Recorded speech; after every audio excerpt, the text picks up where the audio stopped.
ꯃꯊꯪꯗ ꯑꯃꯨꯛ ꯂꯥꯛꯑꯁꯤ ꯃꯥꯒꯤ ꯄꯦꯇꯔꯟꯁꯤꯅ ꯀꯩ ꯑꯣꯏꯒꯦ ꯍꯥꯏꯕ ꯃꯇꯝꯗ ꯕꯤꯌꯔꯤꯁ ꯍꯔꯥꯃꯤ ꯀꯧꯏꯀꯣ ꯕꯣꯗꯤꯁꯤ ꯀꯩꯗꯧꯒꯦ ꯍꯥꯏꯕ ꯃꯇꯝꯗ ꯕꯣꯗꯤꯅ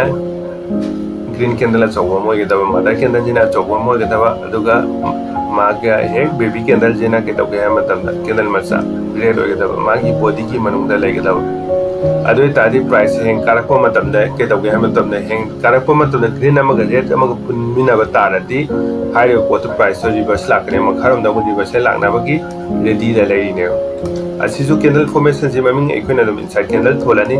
इनसाइड कैंडल हाईवे आई नत्रगना करी हाईवे आई bearish harami highway inside candle नत्रगना आउटसाइड कैंडल जे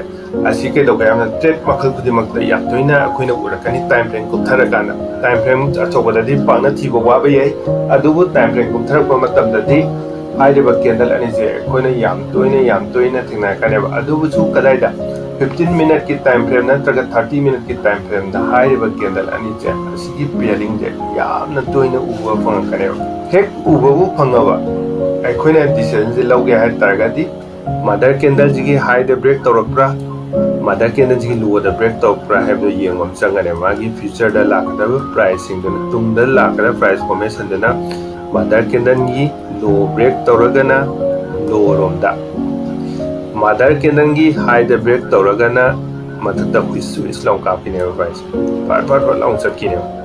अदुना अखोइना चार्ट अमा थेंना मतंदा प्राइस कारकपा मतंदा सुमम थेंनाबदा सेक्शनबम यारे सेक्शनबम मतंदा वर्क तौरक तागदि सिगी लो जे मदर कैंडल गी लो जे थुगाइरा काना खुंगिने मदर कैंडल लो जे थुगाइदबिदा मो हन गलाबा अथुइदि अमु प्राइस रिवर्स लागबदो से रिवर्स थोके हायबा पोदा थोकदबसु याय हायेंग फुल कंफर्मेशन जेना कदाइदा होइगे हायबा मागी मदर कैंडल गी लो जे काइबम चंगने अदुगा कईगुम्बा कैंडल जी कारिङैदा ग्रीन अमगी मनुंगदा रेड अमा सुमाइना मनुंगदा फॉर्म तौरपसिबुना बेरिस हरामी की कैंडल पैटर्न नत्रगना इनसाइड कैंडल हायसु यारे कोना इनसाइड कैंडल अना थोलसु यारे तौबददि करी कॉम्बिनेशन ग्रीन अचौबा अमगा रेड अमगा ओइगदा रेड मचा अमगा मदर कैंडल ना ग्रीन ओइगदा अदुगा बेबी कैंडल ना रेड ओइगदा अमना ख्वाइ चावैना ममाने लवन बेवाने अमना मसपी एने मचाने लवन बेवाने अखोइना जुम हाइबदा नुवाइदाबा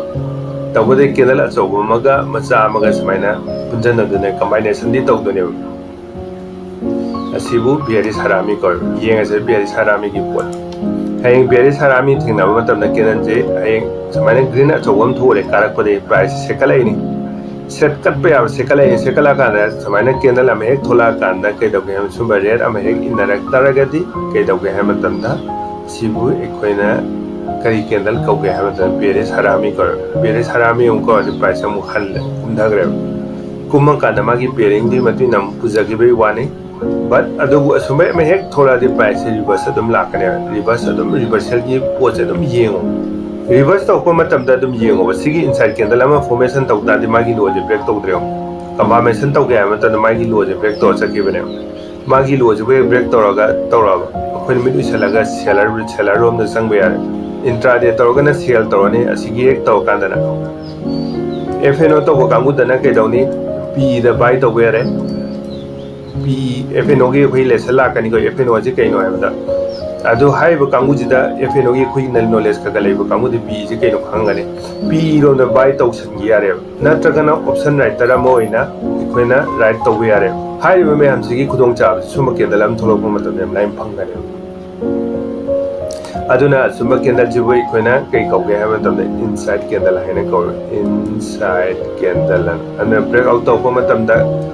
लो जो हेक ब्रेक तौरबा अदुदि ओके यारबने फजना दम वर्क तौरदन कुमधाबगी थबकसे मा प्राइस है हल्लु तारगा जो सिगी रेट से काइगी मतमदा प्राइस है पूरा सखिने कुमधरैजिने अदुना मार्केट अदु इनसाइड कैंडल तौरिबा खुगी बेरिस हरामी जे याम इंपोर्टेंट होइबने इंपोर्टेंट पार्ट ने कम्बा मदर कैंडल अमगा बेबी कैंडल अमगी इनाबा असी काउबे यादे बेबी कैंडल जे मागी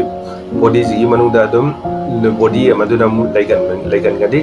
लैथु लैनी आ मतमदा टाइम फ्रेम के दोगे अचौबदा थिंगनादगा सु मसादा टाइम फ्रेम मसादा याम तोइ थिंगनाकनी अचौबदा जु थिंगनारो हेमने थिंगनारकनी बट असिगी फॉर्मेशन अमा जिबु हेक लाक तरगदी एकोने बेरिस हरामी नत्रगना इनसाइड कैंडल फॉर्मेशन हायबदो कावनो बट कलर खेनाबगी मतुइनादी मागी मथौ खेने हायबदि सिमजु कावनो